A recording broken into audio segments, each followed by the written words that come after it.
The sky over Earth was never the same after the ships came. Massive, dark shapes blocked the sun. People ran, screamed, hid in underground shelters. No one knew why the aliens had arrived. At first, they didn't speak. They just floated in silence, watching. Then, everything changed. A message echoed across all screens. In every language, the same words appeared. Your planet owes a debt. You will repay it in blood and battle. The alien race called themselves the Jiraki, strong, tall, armored beings who valued combat above all. They believed every world needed to earn its freedom in their great arena. The rules were simple. Fight for survival. Win, and you get to keep your people alive.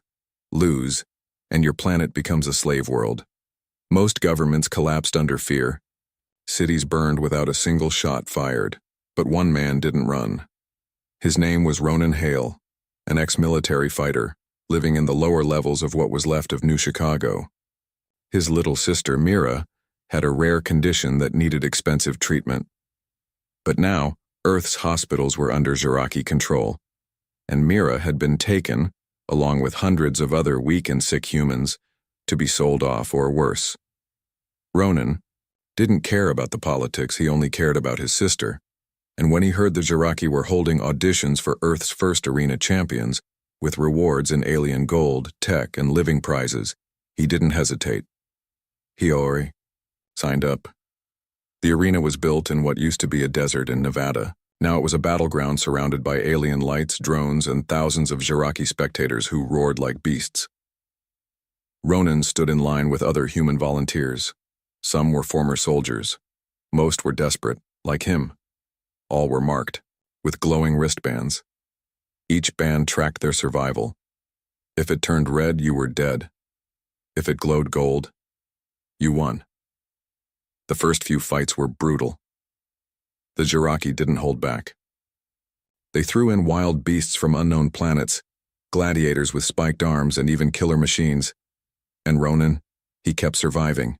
He fought not with anger, but with purpose. Every punch, every dodge, every scream was for Mira. When others broke, Ronan stood tall. His body bled, his muscles screamed, but his eyes burned with something the Jiraki didn't expect. Hope. Then came the final match of Phase 1. The reward was different this time, not just coins or tech. The Jiraki announced something special. The last human standing shall earn a companion from our worlds, a slave of rare blood, a gift most valuable. The crowd screamed. Ronan didn't flinch. He was thrown into a pit with 4 other warriors. The sand was hot. The sun above was artificial but blinding. Above, drones floated, recording every second. One by one, the others fell. Ronan fought with his fists, his elbows, even a broken blade he pulled from the sand. Blood soaked his chest, but his will didn't break. He was the last one standing. As the Jiraki judges declared his victory, Ronan dropped to his knees, gasping. He had done it. He had won, but he didn't care about the prize. "Where's my sister?" he asked, voice rough. "I fought for her." The judges only laughed. "Your reward waits." A gate opened. Out stepped a tall cage, carried by alien guards. Inside, curled up, was a young woman. No, not human. She had smooth, emerald green skin. Her silver-white hair flowed like a river. Her eyes were wide, glowing softly. She wore torn clothes, clearly treated like a prisoner. She looked straight at Ronan. And for a moment he saw fear, but also something else. Intelligence, pain, and a secret behind those eyes. The Jiraki called her a Varnari princess, once royal, now property. Ronan stared at her. She didn't belong in a cage, and deep inside he knew this prize was not what she seemed.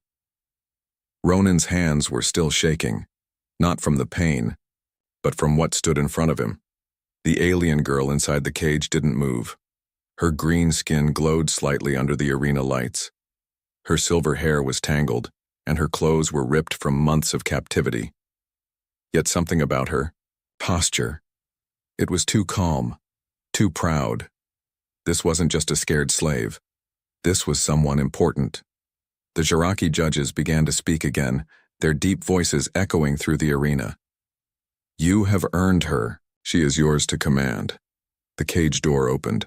The guards unlocked her chains and pushed her toward Ronan. She stumbled, then stood straight again, chin high, eyes locked with his. What's your name? Ronan asked quietly. She didn't answer. A Jiraki stepped forward. She understands your language. She simply refuses to speak it. Varnari women are difficult at first. Ronan narrowed his eyes. This didn't sit right with him. He didn't fight for a living creature to be handed to him like a prize. But he also knew how dangerous this place was. Questioning the Jiraki too loudly might get him killed. So he nodded slowly. Fine, I'll take her. The guard shoved both of them through a steel gate. It closed behind them with a loud boom. They were escorted into a transport pod, silent and glowing from within. As they sat down, the girl finally spoke. My name is Sayalari. Ronan looked at her. Why now? She met his gaze. Because I needed to see if you were a monster. You're not. Yet, he gave a small, bitter smile. I'm just a man trying to save his sister. She tilted her head. And now you own a Varnari heir. Ronan blinked. Heir? Sayalari looked away. I was to be queen, before the Jiraki. Burned my world. A silence filled the pod. Ronan now understood why the judges had called her a rare prize. The Jiraki didn't give him a slave, they gave him a problem. A secret. A political weapon. And possibly, a target. They were brought to the fighters' quarters, a cold metallic room inside a massive alien facility. Ronan sat on a cot and breathed heavily. Sayalari stood in the corner, not speaking. Finally, he broke the silence. Look, I didn't ask for you. I only fought to win back my sister. If I can trade you to get her out. They won't allow that, she cut him off. To them, I'm no longer a person. I'm a trophy. They won't let you use me for anything but control. Ronan clenched his fists. Then what good are you? Sayalari walked closer. I know things. I know how their ships work, their weaknesses, their commanders. You want your sister? Then don't treat me like a slave, treat me like an ally. Ronan's eyes narrowed. Was she telling the truth, or was she just trying to manipulate him? Either way, she knew something, and that made her valuable. Later that night, alarms echoed in the hallways. A fighter had tried to escape and was executed instantly. The Jiraki made a show of it, blasting his body into ash in front of everyone. Ronan and Sayalari watched from the viewing glass, both silent. That's what happens when you act without a plan, she whispered. Ronan looked at her. Do you have a plan?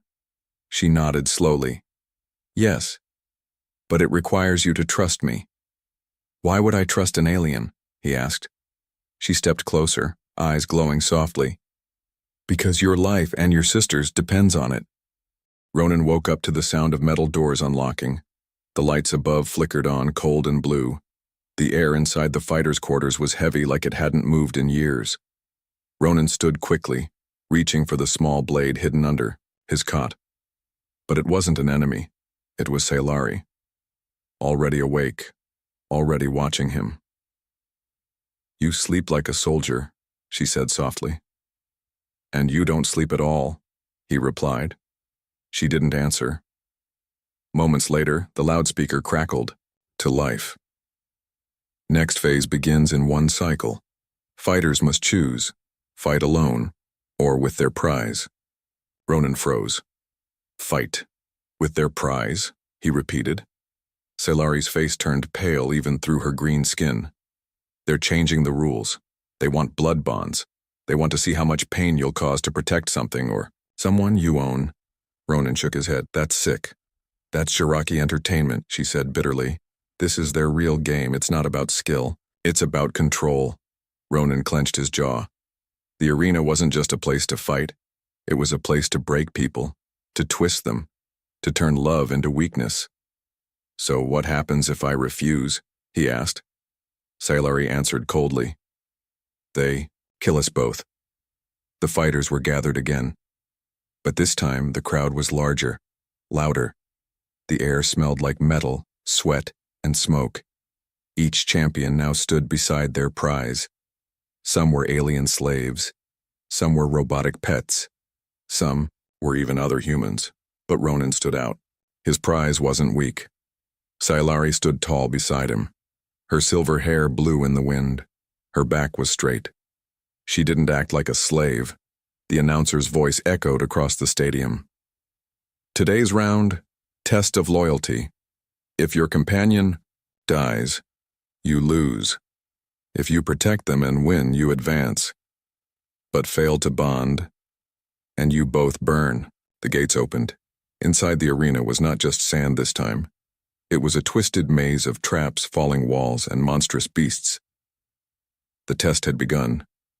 Ronan moved fast, pulling Sailari behind him. "Stay close." "I'm not useless," she growled. "I can fight." "No," he snapped. "Not yet. Not here." They ducked beneath a swinging blade, then jumped over a pit of fire. Ronan grabbed a spear from a fallen opponent and spun it expertly. Behind them, another pair wasn't so lucky. A creature with 4 arms grabbed the slave and ripped her away. The fighter screamed, but the arena didn't stop. Sailari whispered, "They're watching who hesitates, who protects, who sacrifices." Just then a trapdoor opened beneath them. Ronan pushed her aside, landing hard on the edge while she rolled safely to the ground. Blood dripped from his shoulder, but he didn't slow down. After what felt like hours, they reached the center of the maze. But something was wrong. It was too quiet. Then they heard it. A low growl. A massive armored creature stepped into view. Its eyes burned like lava. Its claws could tear through stone. The crowd roared. Ronan raised the spear. "Run!" "No," Sailari said. "We face it together." Ronan gritted his teeth. She was stubborn, brave, maybe too brave. The beast charged. They split in opposite directions. Ronan threw the spear. Miss. The beast roared and turned toward Sailari. Ronan didn't think. He just moved. He tackled the creature from behind, slashing at its exposed spine. It screamed in pain, thrashing wildly. One claw struck Ronan across the chest, sending him flying. Sailari picked up the broken spear and with perfect aim, drove it through the creature's eye. It collapsed in silence. The arena went quiet, then erupted in cheers. Later, in the dark of their new cell, Ronan coughed from his wounds. Sailari knelt beside him. "You saved me," she said. "I told you, I'm not here to lose anyone else," he whispered. Then she leaned in close. "They think you've bonded with me, that you care. That's dangerous." Ronan gave a faint smile. "Maybe I do." Sailari's eyes narrowed, but not in anger, in fear. "Then you need to know something," she said. "About me, about what I really am." Ronan looked into her eyes. "What are you?" She leaned closer and whispered, "Not just a princess. I'm a weapon they fear." Ronan stared at her, stunned. "A weapon? What do you mean?" Sailari's voice dropped to a whisper. "I wasn't just born into the royal line of Varnari. I was created. Engineered. My blood carries something ancient, something dangerous." "Like a disease?" he asked. She shook her head. "Worse. A power that only activates during war. It was buried in me by my ancestors, hidden for generations. The Jiraki knew. That's why they took me. Not to use me, but to keep me quiet." Ronan leaned back, eyes narrowing. "So you're saying they fear you, and now you're mine?" She looked him dead in the eyes. "If they think I've bonded with you, then they'll start watching us more closely. They may even try to kill you before I can wake it up." "Wake what up?" he asked. She didn't answer, not directly. "Let's just say, I'm not the only weapon inside this arena, but I may be the one they can't control." That night, as Ronan slept, Sailari sat by the wall, silent, thinking. She touched the scar on her wrist, the one that never healed. It was the mark of her lineage. Hidden inside it, a tiny silver implant pulsed faintly. It was the key to everything, but it needed something to activate, something the arena might soon give her. The next morning, the fighters were called again. But this time, it wasn't for combat. It was for exposure. Each winner from the last round had to give a public interview, broadcasted across every Jiraki world. The purpose was cruel: to humiliate, to entertain, to break down the champions in front of their people and their prizes. Ronan sat in the chair, staring at the alien camera. Drone floating in front of his face, a deep voice asked, "Why do you fight, human?" He replied, steady. "For my sister. For her life." "And what of your prize?" the voice asked. "Do you love her now? Or is she only a tool?" Ronan glanced at Silari, who stood silently beside him. He answered calmly, "She saved my life. I don't own her. I protect her." A long silence followed, then the voice asked, slower, "What if we told you she was built to kill you?" Ronan's heart skipped. He looked at Silari. Her face didn't change. He stood from his chair. "Then maybe that's what she'll do, but not today." The drone floated away. The interview was over, but the tension had just begun. That night, they were moved to a new chamber, darker, colder. Something was different. The guards no longer laughed. They looked nervous. Ronan closed the door behind him and turned to Silari. "What did they mean? Built to kill me?" She stepped forward, serious now. "The ancient weapon in my blood. It's a bond-triggered power. If I feel true loyalty to someone, it wakes up. But if I'm betrayed, it explodes." Ronan blinked. "Explodes?" "Not like fire, like fury, speed, force. I become a living weapon, but uncontrolled, I'll attack anything, even you." "So why tell me this?" he asked. She took a step closer. "Because I'm starting to trust you, and that makes me dangerous." Suddenly, the wall beside them exploded, the room filled with smoke and flashing red lights. Guards rushed in, followed by a new enemy, a strange alien dressed in black armor, not Jiraki. He had pale blue skin and glowing red eyes. "Target located," he said in a cold voice. "Varnari weapon must be extracted." Ronan grabbed his spear and lunged forward. Not happening. The attacker was fast, but Silari moved faster. She screamed, not from fear, but from rage. Her eyes flashed gold. For a split second, her body shimmered with energy. She moved like lightning, grabbing the attacker's arm, twisting it, breaking it. Then she threw him into the wall with a force that cracked metal. Ronan stood frozen. "What was that?" Silari fell to one knee, shaking. "It's starting," she whispered. "The weapon inside me." It woke up. Silari sat against the cold wall, breathing hard. The golden glow in her eyes had faded, but Ronan could still feel the heat in the room, like the air remembered what she had just become. The enemy agent she threw into the wall lay unconscious, armor cracked, blood leaking from his nose. Ronan looked at her in silence. "You saved me again." She gave a weak smile. "And I didn't explode this time." "What the hell are you?" he asked quietly now. "I told you," she said. "A living weapon. But I'm not dangerous unless I trust too deeply or feel betrayed." Ronan crouched beside her. "So you trusted me?" She didn't answer, but her silence spoke louder than words. Soon the guards arrived. They dragged the enemy body away without speaking. No one asked what happened. No one questioned Silari, but something was different. The Jiraki weren't mocking anymore. They were watching.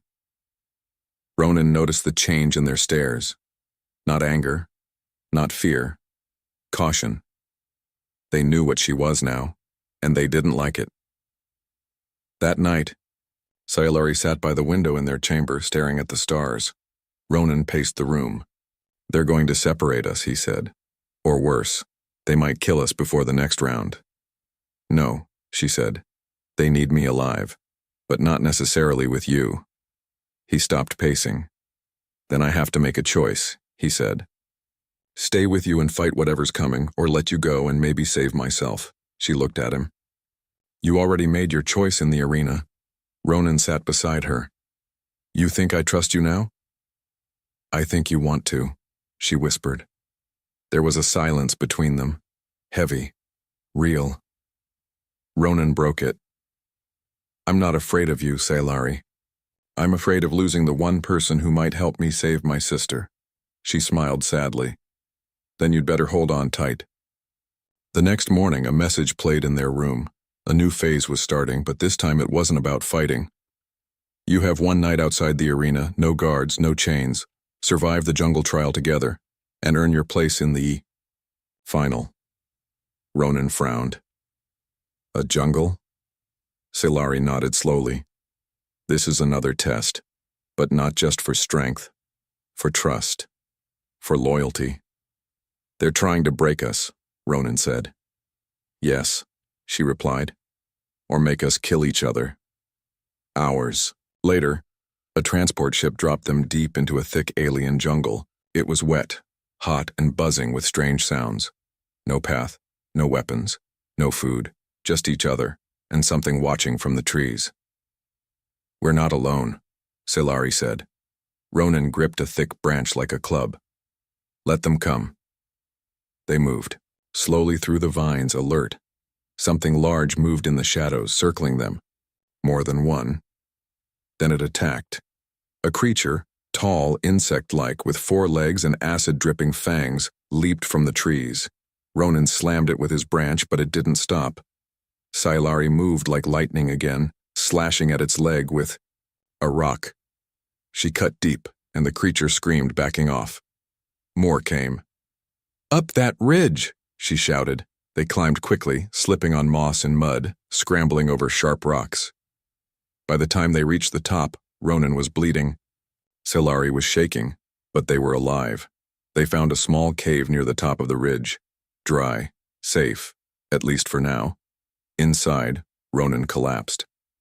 How much longer do we have to survive? Sailari looked up at the twin moons. Until sunrise. Great, he muttered. Only all night. They sat in silence again. This time, closer than ever. Then Sailari spoke. Ronan, if I die tomorrow, I want you to know something. Don't say that. I'm serious, she said. You gave me more than freedom.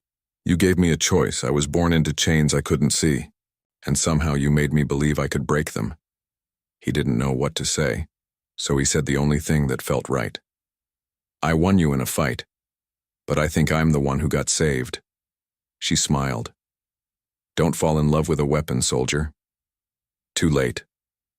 The sun rose over the alien jungle, its light casting long red shadows through the trees.